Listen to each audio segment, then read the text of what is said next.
Previously, nagtanggal tayo ng sticker sa bike using WD-40. And right now, we have Kobe. This is a sticker remover. Marami naman ganito. Mabibili sa Lazada, sa Shopee, sa mga bintahan. So, hindi natin ay Kobe. K-O-B-Y. The reason why na meron tayo nito because ikakabit natin na sticker, this one, sa tangke, I'm gonna show you. So may pandikit siya, as you can see. Pero, expired na siya. So ang gagawin natin, tatanggalin natin yung sticker dito using this. And we'll see the result.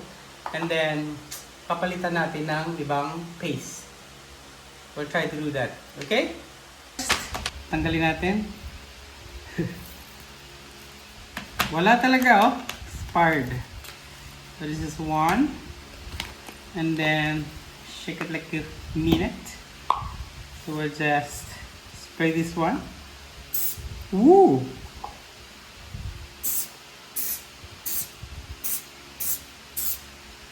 Okay, so we will try the other one too. And we'll do the other one too.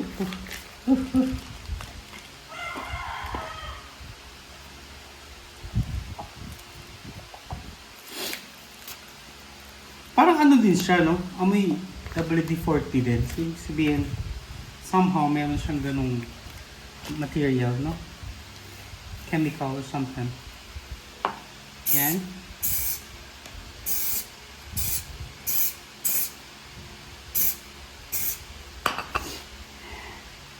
We'll try this one. Ay, wala na, oh.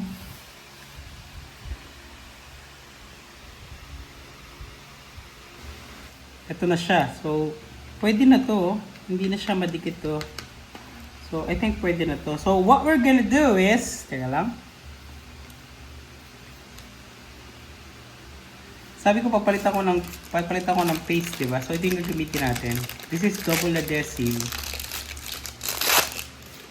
Yan. Ilalagay ko lang siya dito sa mga gilid. So, let's try. I need kailangan ko ng gunting. This one. So, try natin. Testing lang. Ayan siya, oh. If you can see it. Manipis lang naman din yung paste. Sana gumana, di ba?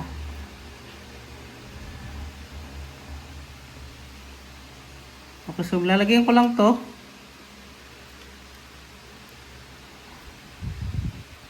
Sana wag akong lumagpas.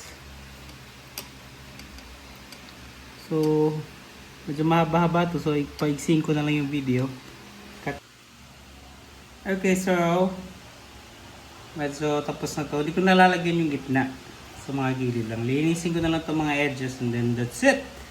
We are ready to install. Wait lang. Ito na lang. Ayan.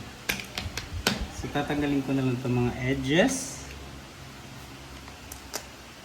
Hoping matatanggal ko. Dapat yata cutter eh. Perfecto! Okay.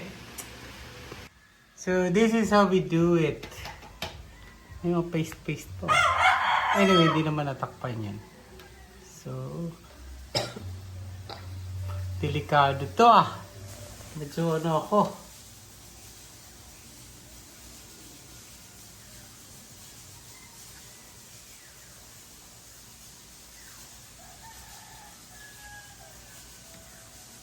Ito na ba yun? Yan, no?